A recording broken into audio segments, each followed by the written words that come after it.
సత్యము భక్తికి ఆధారం. సత్యము లేకుండా భక్తి ఉన్న వ్యర్థమే. ఎందుకంటే ఒక క్రైస్తవుడు సత్య సంబంధమైనటువంటి జీవితాన్ని అవలంబించకుండా, నేను భక్తి గలవాణ్ణి, నా భక్తి పరలోకము అనుగ్రహించబడేటువంటి భక్తి, దేవుడు నాకు ఖచ్చితంగా పరలోకం ఇస్తాడనేటువంటి అపోహతో, ఆలోచనతో చాలామంది జీవిస్తున్నారు. అంటే వారి సొంత భక్తిని గొప్పగా ఎంచుకొని మేం భక్తి గల వారము అనుకునేటువంటి భావన చాలామందిలో పెరిగిపోయింది. ఇక్కడ మనము ఆలోచన చేస్తే, ఒక వ్యక్తి సత్య సంబంధమైనటువంటి జీవితానికి దూరంగా ఉండి నేను భక్తి గలవాడిని అనుకోవడం అనేది ఎంతవరకు కరెక్ట్? ఇక్కడ మనము ఒక విషయాన్ని పరిశీలించాలి. ఏమిటంటే, ఈ రోజులు చాలామంది ఏమంటున్నారంటే, ఎక్కడికి వెళ్ళినా దేవుడే కదండి, ఎక్కడికి వెళ్ళినా ఆ బైబిల్లోనే మాటలు కదండి, చెప్పేవి అయ్యే, నేర్పించే అయ్యే, కాబట్టి ఏ సంఘానికి వెళ్ళినా ఎక్కడికి వెళ్ళినా మనము పరలోకం వెళ్తాము, వాళ్ళు ఏం చెప్పినా కానీ అవి వినేస్తే సరిపోద్ది అనేటువంటి ఆలోచన చాలా మందిలో పెరిగిపోయింది. కానీ ఇక్కడ ఆలోచన చేస్తే, సత్యం అనేది తెలుసుకోకుండా నువ్వు ఏది సత్యమో ఏది అసత్యమో గుర్తించకుండా జీవితాన్ని ఎలా కొనసాగిస్తావు? మనం ఏదైనా ఒక వస్తువు కొనేటప్పుడు, లేదా మనకు అవసరాలకు సంబంధించిన విషయాల్లో మనం పాలిభాగస్తులైనప్పుడు, అవి మంచివా, అవి సరిగ్గా ఉన్నవా, లేదా అవి సరైన రీతిగా ఉన్నాయా లేదని చూసుకొని కదా మనం కొనుక్కుంటాం, వాటిని మన ఇంటికి తెచ్చుకుంటాం. అంటే మన అవసరాలకి తగినటువంటి వస్తువుల విషయంలో మనం ఎంతో జాగ్రత్త కలిగి వాటిని పరిశీలించి తీసుకొచ్చుకున్నప్పుడు, బట్టలు కానీ, సరుకులు కానీ, కూరగాయలు కానీ, ప్రతి వస్తువు కూడా మన ఇంట్లో తెచ్చుకునేటప్పుడు, డబ్బులు ఇచ్చి కొనుక్కుని తెచ్చుకునేటప్పుడు మనము పరిశీలించి తెచ్చుకుంటాం కదా. మరి వాక్యం విషయంలో పరిశీలించకుండానే ఎక్కడికి వెళ్ళినా అదే భక్తి, ఎక్కడికి వెళ్ళినా అదే ప్రార్థన, ఎక్కడికి వెళ్ళినా అదే వాక్యం అనేటువంటి ఆలోచన సబబైనటువంటి విషయమేనా అనేది మనం ఆలోచన చేసుకోవాలి. ఈ రోజుల్లో చాలామంది అబద్ధ బోధకులు లోకంలో ఉన్నారు. పరిశుద్ధాత్ముడే 1 యోహాను పత్రిక 4వ అధ్యాయంలో తెలియజేస్తున్నాడు, అబద్ధ బోధకులు ప్రజల్లో ఉన్నారు అని. కాబట్టి ఈ అబద్ధ బోధకులు ఇప్పటి నుంచి కాదు, అన్ని కాలాల్లో కూడా ఈ అబద్ధ బోధకులు ఉన్నారు. ఎవరు అబద్ధాన్ని బోధిస్తున్నారో, ఎవరు సత్యాన్ని బోధిస్తున్నారో పరిశీలించకుండా నీ జీవితాన్ని నడిపించుకుంటున్నావు చూసావా, అది సరైనటువంటి భక్తి కాదు. ఒక వ్యక్తి భక్తి గలవాడుగా జీవించడానికి, భక్తిలో కొనసాగడానికి ఆధారం ఏంటి అంటే సత్యం. సత్యము అనేది భక్తికి ఆధారమైంది అనే విషయాన్ని మనం అర్థం చేసుకోవాలి. ఇక్కడ మనం ఆలోచన చేస్తే, తీతు పత్రిక 1వ అధ్యాయము 1వ వచనం నుండి మనం చదివినప్పుడు అక్కడ ఈ విషయాలు రాయబడ్డాయి. తీతు పత్రిక 1వ అధ్యాయము 1వ వచనం నుండి 4వ వచనం వరకు, దేవుడు ఏర్పరచుకున్న వారి విశ్వాస నిమిత్తమును నిత్య జీవమును గూర్చిన నిరీక్షతో కూడిన భక్తికి ఆధారమగు సత్య విషయమైన అనుభవ జ్ఞాన నిమిత్తము దేవుని దాసుడును యేసుక్రీస్తు అపోస్తలుడైన పౌలు మనందరి విశ్వాస విషయంలో నా నిజ కుమారుడగు తీతుకు శుభమని చెప్పి వ్రాయినది.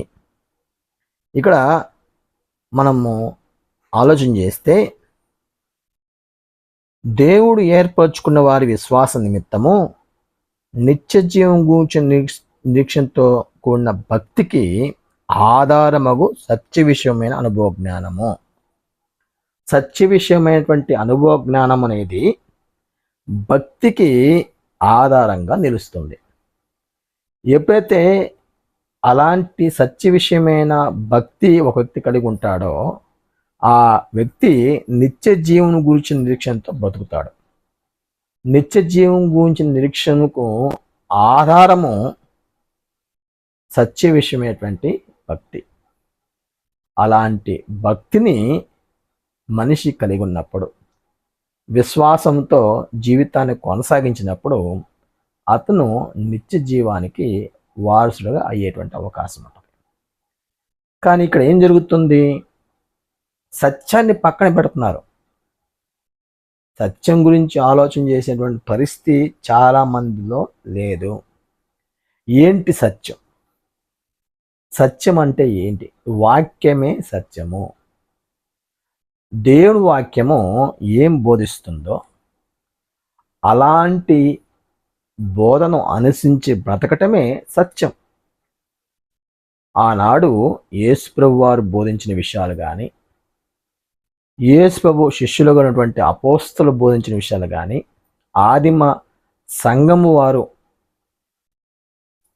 కనపరిచేటువంటి విశ్వాసము బట్టి కానీ ఈరోజు క్రైస్తవము కొనసాగాలి, క్రైస్తవ జీవితం కొనసాగాలి. అలా కాకుండా అనేకమైనటువంటి కొత్త విషయాలను ఈ అబద్ధ బోధకులు తీసుకొచ్చి తమ సొంత నిర్ణయాల చేత, సొంత ఆలోచన చేత అనేక మందిని మోసం చేస్తున్నారు. అబద్ధం వైపు మళ్ళిస్తూ సత్యానికి దూరంగా తీసుకెళ్లేటువంటి సాతాను యొక్క అనుచరులు ఈ అబద్ధ బోధకులు. ఈ అబద్ధ బోధకులు ఎంతవరకు మనుషుల్ని తీసుకెళ్తారంటే, నాశన పాత్రుడైనటువంటి అపవాదిని అగ్నిగుండానికి దేవుడు ఏర్పాటు చేశాడు. అలాంటి అగ్నిగుండంలో తీసుకెళ్ళడానికే ఈ సాతాను యొక్క అనుచరులందరూ పనిచేస్తున్నారు.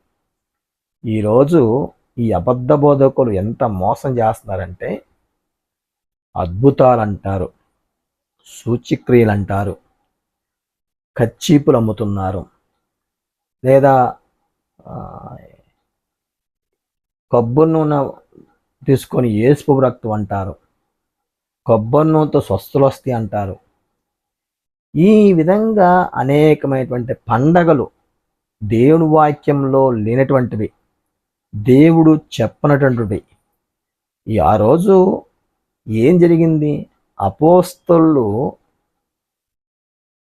ద్వారా అనేక అద్భుతాలు జరిగినాయి.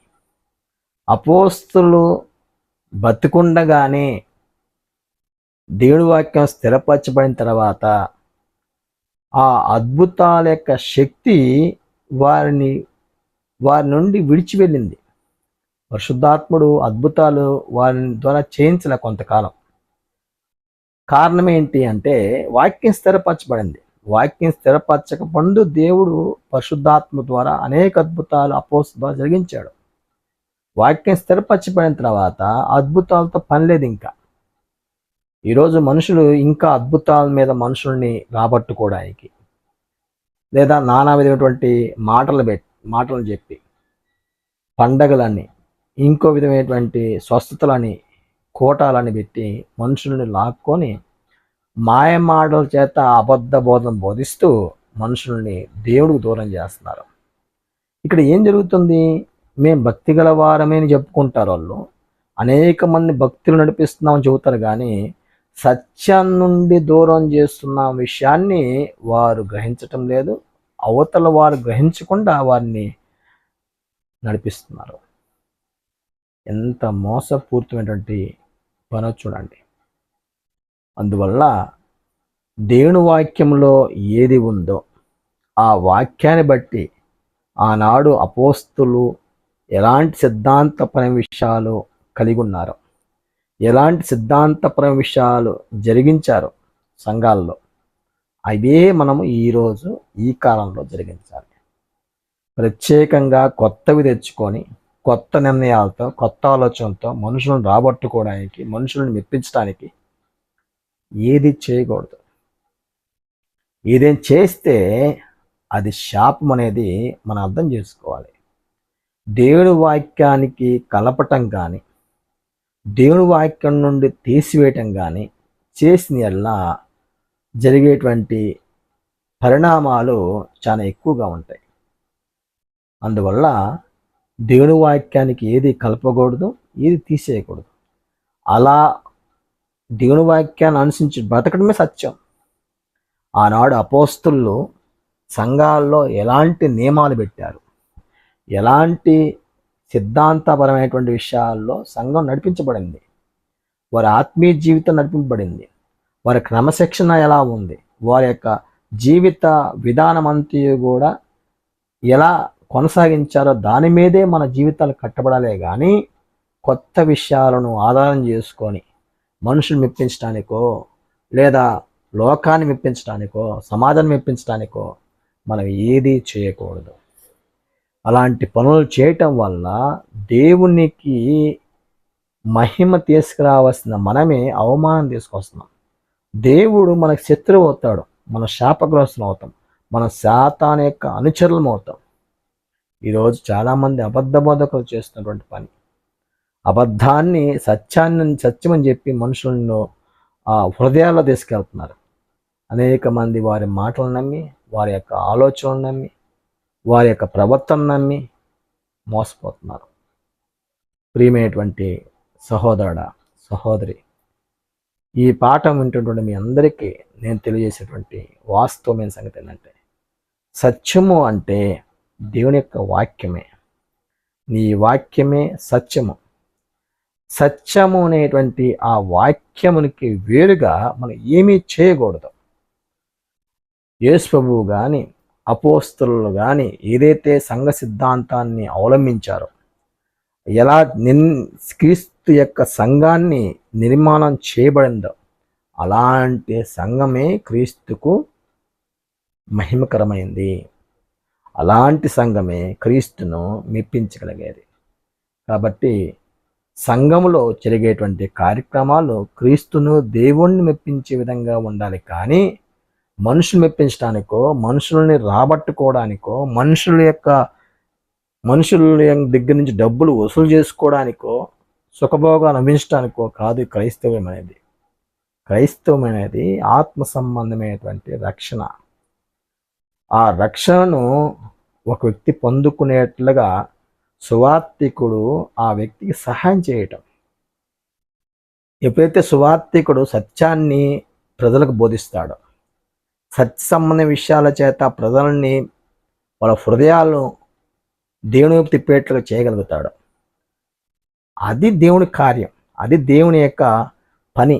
అంతేగాని మోసపూరిత మాటలు చెప్పి, కవ్వించే మాటలు చెప్పి, కల్పితాలు చెప్పి, అబద్ధాలు చెప్పి, మోసపూరితమైనటువంటి నిర్ణయాలు తీసుకొని మనుషుల్ని మాయ చేసేటువంటి సిద్ధాంతాలన్నీ కూడా దేవునికి విరోధమైనటువంటి పరిస్థితులు, వాతావరణం. కాబట్టి అలాంటి అబద్ధ ఊబిలో పడద్దు. సత్యాన్ని తెలుసుకోండి, సత్యంలో బతకండి. సత్యం